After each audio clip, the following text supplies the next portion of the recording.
రాజన్న సిరిసిల్ల జిల్లా తంగెలపల్లి మండల కేంద్రంలో స్థానిక సంస్థల ఎన్నికల వేళ రాజకీయ వేడి పెరుగుతుంది. ఈ నేపథ్యంలో మాజీ ఉప సర్పంచ్ పెద్దూరు తిరుపతి అధికారికంగా బరిలోకి దిగారు.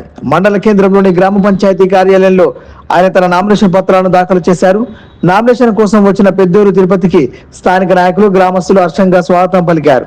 తిరుపతి మాట్లాడుతూ ప్రజాభివృద్ధే తన లక్ష్యమని, గ్రామ అభ్యున్నతికి కృషి చేస్తానని తెలిపారు. తంగెలపల్లి మండలంలో నామినేషన్ దాఖలు వేయడంతో ఎన్నికల సంగ్రామం మరింత ఉత్కంఠభరితంగా మారింది. తంగెలపల్లి గ్రామ ప్రజలందరికీ పేరు పేరున తల వంచి పాదాభివందనం చేస్తున్నాను.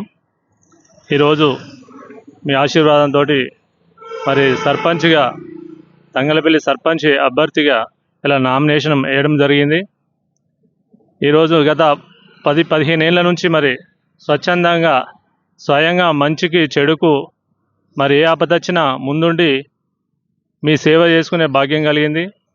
ఇక ముందు మరి నాకు సర్పంచ్గా అవకాశం కల్పిస్తే మరిన్ని సేవలు చేసే అవకాశం ఉంటుంది.